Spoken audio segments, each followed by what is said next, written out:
여러분 안녕하십니까? 광주 MBC 뉴스데스크입니다. 신종 코로나 바이러스는 우리 일상의 모습도 바꿔놓고 있습니다.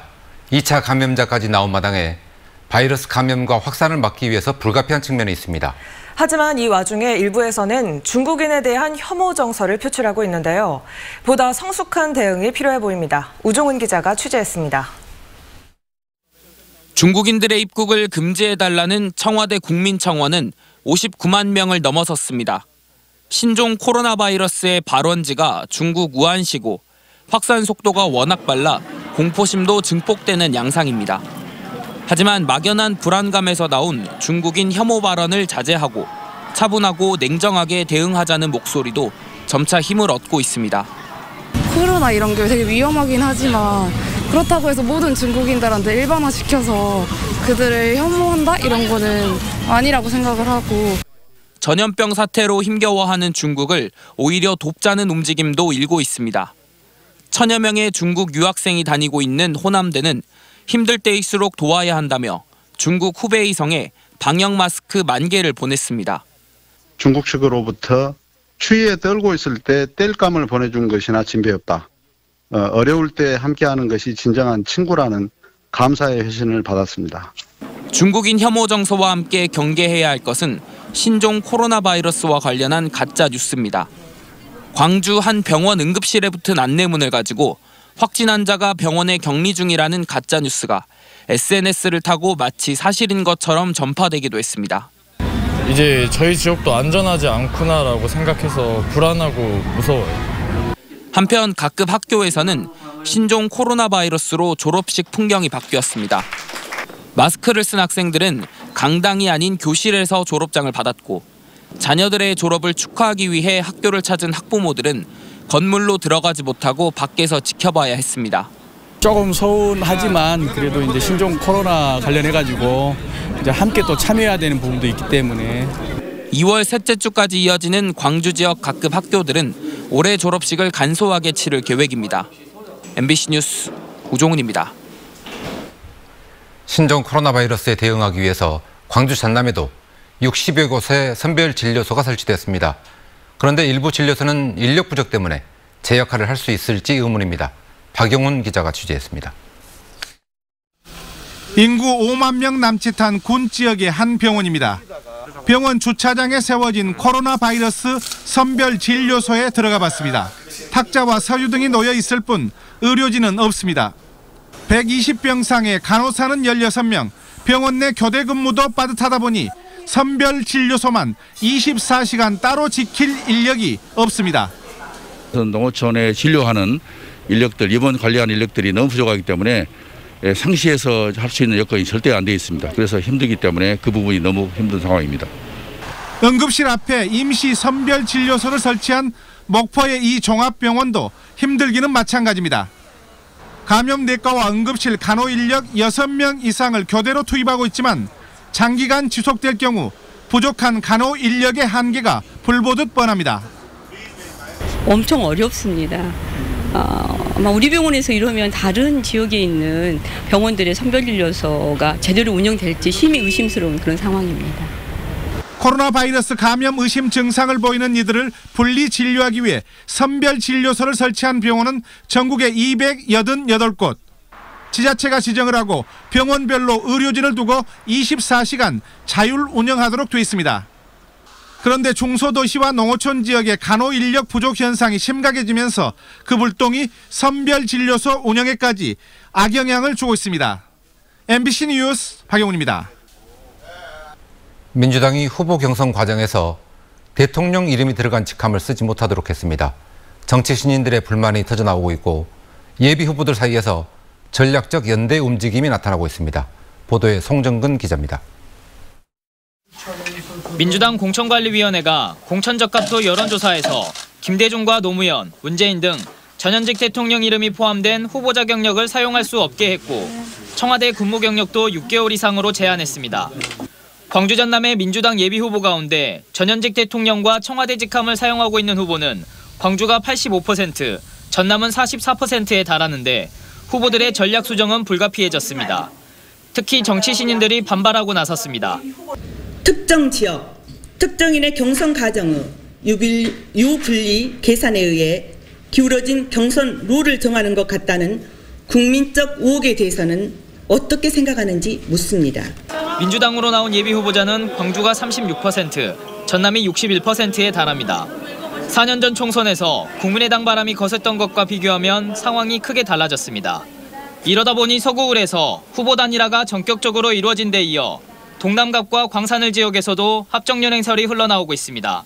실제 단일화를 통해서 역전했던 경우는 또 많지 않다라는 겁니다.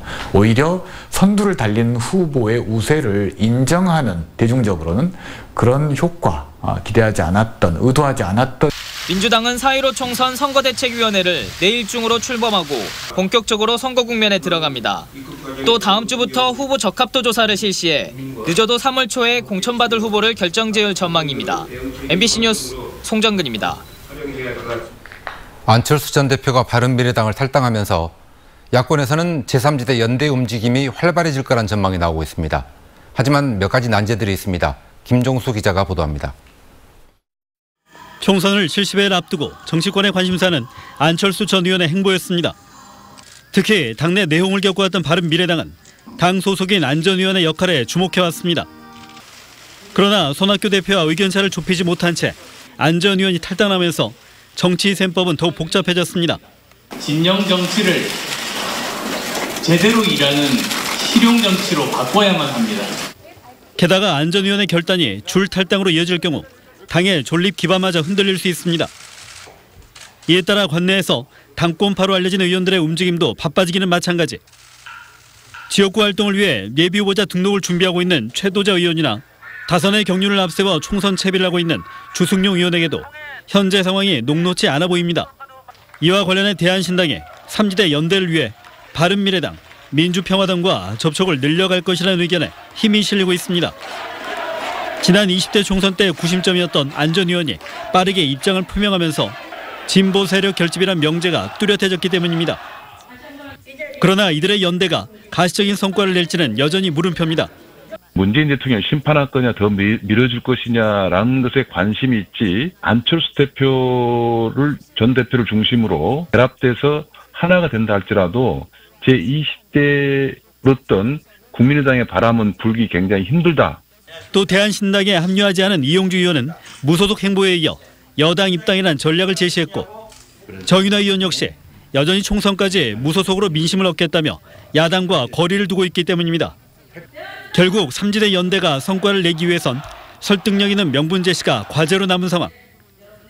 이런 가운데 최근까지 개혁법안 통과를 위해 뭉쳤던 4+1 협의체가 총선을 대비해 함께 머리를 맞대야 한다는 주장까지 나오면서 도내 선거 판세의 변수가 되고 있습니다. MBC 뉴스 김종수입니다.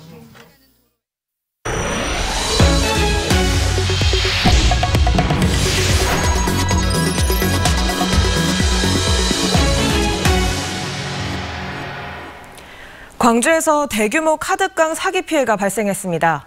쉽게 돈을 벌 수 있다는 말에 600여 명이 속아 넘어갔고 260억 원에 달하는 피해를 봤습니다. 2차 피해도 심각한 상황입니다. 남궁욱 기자가 취재했습니다. 남편과 함께 자영업을 하는 30대 여성. 지난해 2월 지인으로부터 솔깃한 제안을 받았습니다. 신용카드로 다른 사람의 지방세 300만 원 정도를 결제해주면 그 대가로 원금의 2%인 6만 원 정도를 받을 수 있다는 것이었습니다. 지방세를 대납을 하면 되는 거다. 너만 알고 있어라 하면서 이렇게 알려주시더라고요. 은행에 가서 직접 카드 결제하는 것도 보여주시고 하니까 믿음이 갔죠. 몇 달간 카드 할부 대금과 약속한 대가가 꼬박꼬박 들어왔고 카드 한도를 1억 원까지 올리고 빌려주는 신용카드도 9개까지 늘렸습니다. 하지만 지난해 9월 카드를 맡긴 일당이 갑자기 잠적했고 이 여성의 카드로 결제한 카드 대금은 1억 원이 넘은 상태였습니다. 1억 5천. 이제 신용 빚이며 집 담보며 대출 범회화까지 해서 아직도 갖고 있어요, 솔직히. 피해자만 600여 명에 피해 금액은 260억 원. 사기를 벌인 39살 이모 씨 등 2명이 구속 기소됐고 나머지 1명은 경찰이 쫓고 있습니다. 이들은 피해자 카드로 다른 사람의 지방세를 할부로 결제하고 지방세 납부 당사자에게서 받은 현금의 일부를 수수료 명목으로 챙겼습니다. 지방세 결제가 타인 명의 카드로 가능하고 한도도 쉽게 증액된다는 허점을 노린 겁니다. 제도적으로 이 타인의 카드로 세금 납부가 가능하고 그리고 공무원이 보는 앞에서 결제가 이루어진다. 이 세 가지가 엄청난 이 일의 공신력을 뒷받침해 준 거죠. 피해자들이 신용 불량자가 되거나 대금을 갚기 위해 또다시 대출을 받는 등 2차 피해가 심각해지자 구제 방법도 논의되고 있습니다. 국가 및 지방자치단체 마찬가지로 피해 방지 대책을 지금까지 수립하지 않고 있었던 그 책임이 있다는 겁니다. 그래서 피해자들 보호할 수 있도록 최대한 민간 협력 해결 방안을. 한편 피해자들은 카드사가 카드 깡임을 알고 있었는데도 방치했다고 주장하며 금융감독원에 분쟁 조정을 신청했습니다. MBC 뉴스 남고욱입니다. 광주시 교육청이 일반계 고등학교의 신입생 배정 결과를 내일 발표합니다. 광주시 교육청은 인터넷 홈페이지와 출신 중학교를 통해 내일 오전 9시에 일반고 신입생 12,000여 명의 학교 배정 결과를 발표할 예정입니다. 시 교육청은 선지원 20%, 후지원 80%를 적용해 모든 지원자를 희망 학교 중 한 곳에 배정했고 지원하지 않은 학교에 배정되는 이른바 임의 배정은 올해도 한 명도 없었다고 설명했습니다.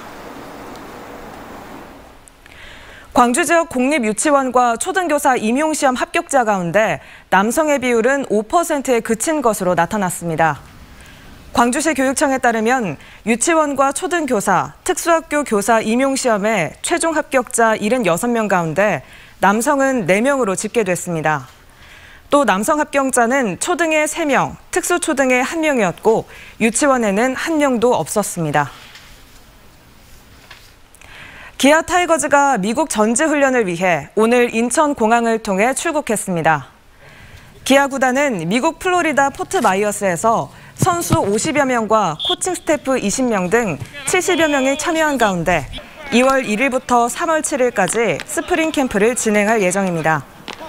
이번 스프링 캠프에는 김주찬과 김호령 선수 등 부상 선수들이 제외된 반면 두산에서 이적한 홍상삼 선수와 신인 투수 정혜영 선수 등이 포함됐습니다.